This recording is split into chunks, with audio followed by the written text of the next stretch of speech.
Hi everyone, today I will be explaining to you the C4 pathway.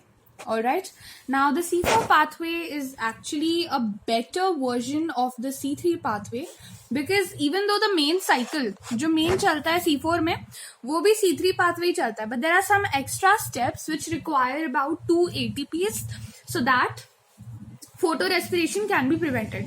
I teach you what photorespiration is, but it's a very bad process. और उसको prevent करने के लिए C4 pathway बना था जिससे photorespiration can be prevented. तो let me tell you the uses. They can tolerate very high light intensity, बहुत ज़्यादा light intensity और बहुत ज़्यादा temperature ये tolerate कर सकते हैं जो C4 plants होते हैं. And they have some special type of leaf anatomy and they lack photorespiration. तो उनके जो leaves होते हैं ना उनमें एक स्पेशल एनाटॉमी होती है which I teach you in a minute. Also उनमें फोटो रेस्पिरेशन नहीं होता, बहुत प्रोडक्टिविटी होती है और बायोमास जो है that is also much more available. Now first CO2 fixation product is 4-carbon acid, that's why we call it C4 pathway. ठीक है, एसिड नहीं बताऊंगी क्या है, बट 4 कार्बन हम इसीलिए कहते हैं बिकॉज इसका फर्स्ट प्रोडक्ट 4 कार्बन है. ठीक है, और main biosynthetic pathway as I told it's still the Calvin cycle और स्टिल C3 पाथवे मेन है, पर ये एक एक्स्ट्रा स्टेप से सब कुछ प्रिवेंट कर लेता है. तो ये मतलब कि मेज, सोरगम हो गया, ठीक है, शुगर केन हो गया, कॉर्न हो गया. कॉर्न मेज सेम है पर कॉर्न मेज दोनों के अंदर यही होती है. तो इसमें होते हैं स्पेशल बंडल शीट सेल्स. ठीक है, ये ऐसे होते हैं, इसके आसपास बंडल शीट सेल्स इस तरीके से होते हैं. जो मेन मीजोफिल सेल्स होते हैं, रुबिस्को होते हैं, उसके आसपास बंडल शीट सेल्स ऐसे होते हैं जिससे ऑक्सीजन पहुंच ना पाए. तो जो बंडल शीट सेल्स होते हैं ना, उनकी बहुत सारी लेयर्स भी हो सकती है. ये जो बीच में होता है ये क्या है, ये जो बीच में ना ये वैस्कुलर बंडल है, ये जो बीच में प्रेजेंट है this is the vascular bundle. ठीक है, तो यहाँ पे जो है क्लोरोप्लास्ट का नंबर बहुत हाई होता है. तो ये बंडल शीट सेल्स इसलिए स्पेशल होते हैं बिकॉज इनके अंदर एक तो क्लोरोप्लास्ट बहुत सारे होते हैं. ठीक है, क्लोरोप्लास्ट का नंबर जो है वो बहुत हाई होता है. इसके अलावा जो बंडल शीट सेल्स में इनकी थिक और इम्परवियस वॉल्स होती हैं. जो वॉल्स होती है काफी थिक होती हैं और मतलब इम्परवियस होती है, यानी कि इनमें से पास नहीं कर सकते हैं. ठीक है, और इंटरसेलुलर स्पेसेस बिल्कुल नहीं प्रेजेंट होती बिकॉज इनका मेन पर्पस है कि ऑक्सीजन पहुंच ना पाए. तो ऑक्सीजन को रोकने के लिए ये इस तरीके से बने होते हैं, इसलिए इनमें इंटरसेलुलर स्पेसेस नहीं होती और बिल्कुल बहुत थिक वॉल्स होती हैं. ठीक है, तो अब इसमें क्या फॉलो होता है, इसमें hatch and slack pathway follow करते हैं. ठीक है, इस पाथ में क्या होता है, हैच एंड स्लैक में देखो बताती हूँ तुम्हें क्या होता है.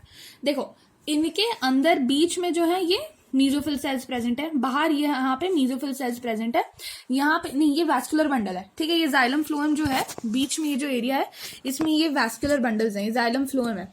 ठीक है, यहाँ तक ऑक्सीजन ना पहुंच पाए इसीलिए ये बंडल शीट सेल्स बनाए गए हैं.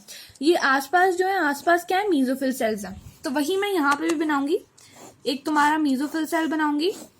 ठीक है, और एक ये तुम्हारा बंडल शीट सेल बनाऊंगी. बंडल शीट सेल को मैं स्पेशली थिक सेल वॉल्स के साथ बनाऊंगी बिकॉज इसकी काफी थिक सेल वॉल्स होती है. इम्परवियस होना एकदम जरूरी है जिससे ऑक्सीजन ना पास कर पाए. फोटो रेस्पिरेशन नहीं होना चाहिए, वो भी मैं तुम्हें बताऊंगी क्या होता है, इसी सेशन में बताऊंगी फोटो रेस्पिरेशन. बट अभी ये समझ लो. ठीक है, पहले अब यहाँ क्या होता है कि यहाँ पे देखो CO2 आई. ठीक है, मीजोफिल सेल की बात कर रहे हैं, ये जो ऊपर वाला ये मीजोफिल सेल है, यहाँ पे हवा से CO2 आई. CO2 इमीडिएटली पानी से मिल गई, पानी से मिलकर इसने क्या बना दिया, HCO3-. ठीक है, ये तुम्हें पता होगा H2CO3 बनता है, तो ये HCO3- मैंने बनाया, HCO3- बनता है यहाँ पे, बल्कि H2CO3 बनता है बट दिस इज HCO3- है. ओके, एनीवे यहाँ पे हम यूज करते हैं पेपकेज. पेपकेज मतलब PEP carboxylase, phosphoenol pyruvate carboxylase. तो यहाँ पे जो RUBP की जगह जो एक्सेप्टर होता है वो 3 कार्बन का मॉलिक्यूल होता है जिसे हम कहते हैं PEP. ठीक है, फॉस्फोइनॉल पाइरुवेट. तभी हम पेपकेज यूज कर रहे हैं. RUBP के लिए हम रुबिस्को यूज कर रहे थे, क्या था, राइबुलोज बिसफॉस्फेट कार्बोक्सिलेज ऑक्सीजनेज, है ना. और यहाँ पे हम पेपकेज के फॉस्फोइनॉल पाइरुवेट कार्बोक्सिलेज यूज करें. देखो चीज ये है कि हमें केवल CO2 को जाने देना है, हमें O2 को नहीं जाने देना है बिकॉज O2 जो है बर्बाद कर देती है पूरा, मतलब ATP यूज करके एकदम बर्बादी वाला प्रोसेस करती है. मैं तुम्हें समझाऊंगी, वो फोटो रेस्पिरेशन होता है. ठीक है, इसलिए हमें O2 को बिल्कुल नहीं जाने देना, हमें केवल CO2 को जाने देना है. तो इसलिए हम पेपकेज यूज करते हैं. PEP कार्बोक्सिलेज, ये केवल कार्बोक्सिलेज है, ये केवल CO2 को फिक्स करती है. रुबिस्को ऑक्सीजनेज भी है, वो ऑक्सीजन को भी फिक्स कर देती है, इसीलिए डायरेक्टली वहां पे हम नहीं जाने देते हैं. इनफैक्ट रुबिस्को को इतने प्रोटेक्टेड एनवायरनमेंट में रखा जाता है. ठीक है, एनीवे एक्सेप्टेंट ये क्या है, ये 3 कार्बन मॉलिक्यूल है. तो जैसे ही इसने एक्सेप्ट किया ये बन जाता है 4 कार्बन का, ठीक है। अब वहां पे क्या हो रहा था, वहां पे जो 5 कार्बन जब एक्सेप्ट कर रहा था एक कार्बन को, तो ये 3 कार्बन के 2 मॉलिक्यूल बन रहे थे। यहाँ पे 4 कार्बन का खाली एक बन रहा है, इसको हम कहते हैं ऑक्सैलो एसिटिक एसिड, ठीक है, OAA, ऑक्सैलो एसिटिक एसिड, ठीक है। ये जो है ये बदल जाता है हमारे मैलिक एसिड में या फिर हमारे एस्पेटिक एसिड में। देखो मैलिक एसिड जो है तुमने बहुत देखा होगा अपने चिप्स में, ठीक है, तुम्हारे चिप्स के अगर तुमने कभी इंग्रेडिएंट्स पढ़े, जो जोलो चिप इतना फेमस आता है ना, उसमें मैलिक एसिड भरा हुआ है। बाकी एस्पेरेटिक एसिड जो जिम फ्रीक्स हैं, इस उम्र में लड़के जो हैं जिम जाने लग जाते हैं, बहुत फ्रीकी हो जाते हैं कि हमें मसल्स बनानी है, एब्स बनानी है, तो तुम लोगों ने तो एस्पेरेटिक एसिड जरूर सुना होगा। प्रोटीन शेक्स में एस्पेरेटिक एसिड होता है, बहुत लोग एस्पेरेटिक एसिड सप्लीमेंट्स लेते हैं, बहुत लोग पिल्स लेते हैं, because it boost your testosterone, overall muscle building में हेल्प करता है। तो ये उसका कॉम्पोनेंट है, ठीक है। अब क्या होता है कि यहाँ पे प्रेजेंट होते हैं प्लाज्मोडेस्माटा, ठीक है, तो ऑक्सीजन नहीं जा सकती, पर CO2 आ गई, CO2 आके ये सब में बदल गई, और फिर जो है यहाँ पे अगर O2 आ भी गई, बदलने की कोशिश भी की, तो पेप्टेज तो करेगी नहीं, बिकॉज पेप्टेज कार्बोक्सिलेज है, तो इसीलिए केवल CO2 को ये बदल देती है 3 कार्बन में, फिर वो 4 कार्बन में बदल जाता है ऑक्सैलो एसिटिक, फिर वो मैलिक एसिड में जब बदलता है तब जाके उसका ट्रांसपोर्ट होता है। इतनी सेफ्टी के बाद all this is CO2 fixation या कार्बोक्सिलेशन, तो इतनी सेफ्टी जो है मीजोफिल सेल्स में ये पूरा सिक्योरिटी प्रोसेस चलता है। उसके बाद विया प्लाज्मोडेस्माटा ये जो भी C4 एसिड है इधर आ जाता है, ठीक है, C4 एसिड इधर आ जाता है। Basically malic acid, aspartic acid transport होते हैं, तो ये यहाँ पे आ जाते हैं। फिर इनका क्या होता है, इनका होता है डी कार्बोक्सिलेशन, तो कार्बोक्सिलेशन का उल्टा प्रोसेस चलता है यहाँ पे, डी कार्बोक्सिलेशन, उससे जो है हमारी CO2 बन जाती है, और एक और चीज रिलीज होती है, बिकॉज 4 कार्बन का कंपाउंड है, तो 3 कार्बन का क्या रिलीज होता है, C3 एसिड रिलीज होता है, ठीक है। अब ये जो CO2 ये तो चल जाती है हमारी कैल्विन साइकिल में, रुबिस्को के साथ अपना मजे करती है ना, कैल्विन साइकिल में चली गई, रुबिस्को ने इसे उठा के फिक्स कर दिया, शुगर बना देती है। यहाँ पे क्या होता है, यहाँ पे एक और प्लाज्मोडेस्माटा के थ्रू ये C3 एसिड जो है वापस ट्रांसपोर्ट हो जाता है, और ये फिर बाद में रीजनरेट कर दिया जाता है PEP में। तो इस तरीके से जो है हैट्सनस्लैक पड़ता है, इसमें 2 ATP एक्स्ट्रा पड़ते हैं, ऑब्वियसली इतनी मेहनत करवा रहे हैं तो 2 ATP प्लस होते हैं, पर उससे हमारा पूरा फोटो रेस्पिरेशन प्रिवेंट हो जाता है, बहुत सारे ATP बच जाते हैं जो कि फोटो रेस्पिरेशन की वजह से C3 प्लांट्स में बर्बाद हो जाते हैं। तो now let me tell you what is photorespiration. Okay, now let me tell you about photorespiration. अब क्या होता है ना कि रुबिस्को एंजाइम जो है उसमें RUBP, कार्बोक्सिलेज, ऑक्सीजनेज दोनों है। इनफैक्ट जब CO2 की कॉन्सेंट्रेशन और O2 की कॉन्सेंट्रेशन इक्वल होती है तब रुबिस्को जो है वो उसकी कार्बोक्सिलेज उसकी जो बाइंडिंग अफिनिटी होती है वो CO2 के साथ ज्यादा होती है, ठीक है। यूजुअली ऐसा ही होता है कि CO2 के साथ सारी चीजें इजिली बाइंड कर जाती है। हीमोग्लोबिन देख लिया था तुमने, तो उसमें भी CO2 से बाइंडिंग अफिनिटी ज्यादा थी। तो वही होता है कि रुबिस्को जो है CO2 से ज्यादा इजिली बाइंड कर जाती है जब CO2 और O2 इक्वल होता है। बट जब O2 ज्यादा होता है और CO2 कम होता है तो रुबिस्को की ऑक्सीजनेज वाली आत्मा जाग जाती है, Rubisco becomes N oxygenase.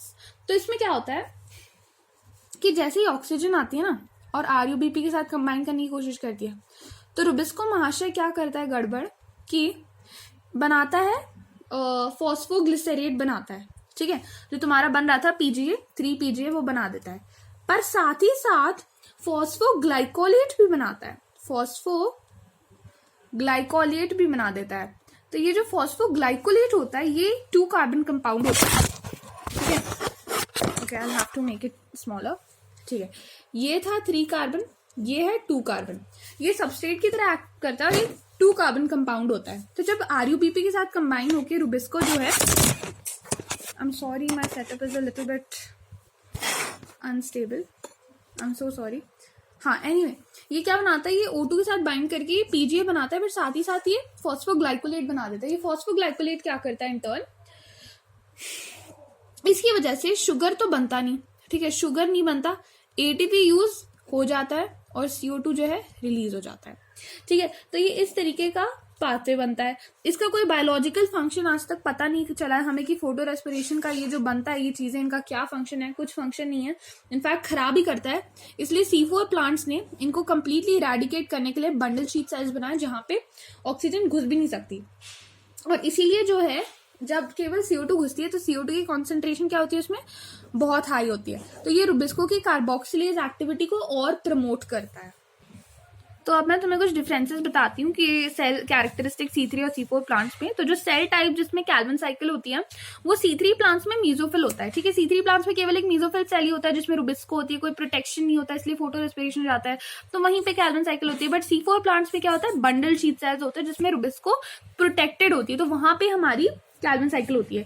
Now cell type in which the initial carboxylation reaction occurs, initially जो कार्बोक्सिलेशन कार्बन डाइऑक्साइड फिक्सेशन होता है वो मीजोफिल सेल्स में होता है, यहाँ पे भी मीजोफिल में ही होता है ना। जो CO2 इनिशियली आती है, तुमने देखा होगा हैट्स-एंड-स्लैक पाथवे में जो CO2 आती है वो यहीं पे फिक्स होती है मीजोफिल सेल्स में, तो वही होता है। Number of cell types that fix CO2, तो C3 प्लांट्स में केवल एक ही टाइप का सेल है जो CO2 फिक्सेशन करता है, मीजोफिल सेल।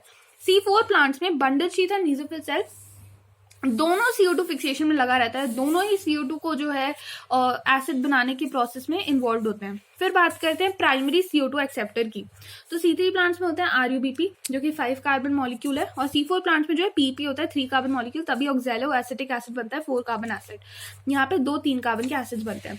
नेक्स्ट कैरेक्टरिस्टिक जिनकी हम बात करते हैं, डज द प्लांट हैव पेप्केज, तो C3 प्लांट्स में कोई पेप्केज का काम नहीं, बिकॉज पेप्केज जो है वो केवल कार्बोक्सिलेज है। बहुत अच्छी बात है कि वो केवल कार्बोक्सिलेज है, इसलिए वो केवल अच्छे प्लांट्स में मिलती है, C4 प्लांट्स में। C3 में नो।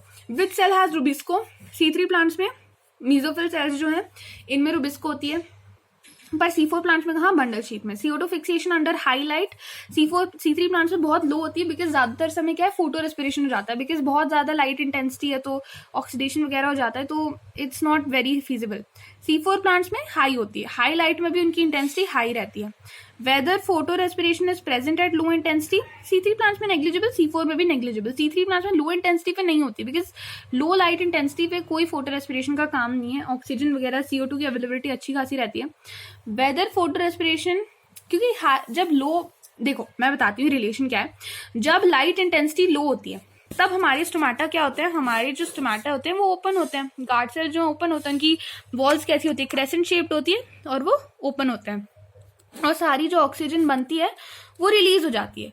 पर जब लो लाइट इंटेंसिटी होती है ना, तो तब क्या होता है, स्टोमाटा हो जाते हैं फ्लैसिड और क्लोज्ड, तो हमारी जो ऑक्सीजन बनती है वो लीफ के अंदर ट्रैप हो जाती है, तो ऑक्सीजन की गलती नहीं है, वो ट्रैप हो गई है। तो ये हाई लाइट इंटेंसिटी कंडीशंस में ये होता है, इसीलिए ये लाइट से रिलेट कर रहे हैं। तो whether photorespiration present at low light intensity, C3 में नेग्लिजिबल, C4 में नेग्लिजिबल। हाई लाइट इंटेंसिटी, तो it is high in C3 plants and C4 plants में it is still negligible. Low CO2 concentration में भी C3 plants में high, C4 plants में negligible. Photorespiration at low CO2 concentration, जब CO2 concentration एकदम लो होता है तो C3 प्लांट्स में नेग्लिजिबल, ठीक है। फोटो रेस्पिरेशन C3 प्लांट्स में तो नेग्लिजिबल होता है लो CO2 कॉन्सेंट्रेशन में, C4 में भी नेग्लिजिबल। ऑप्टिमम टेम्परेचर इसका कम रहता है, इसका हाई रहता है, ठीक है। तो I hope you understood, thank you.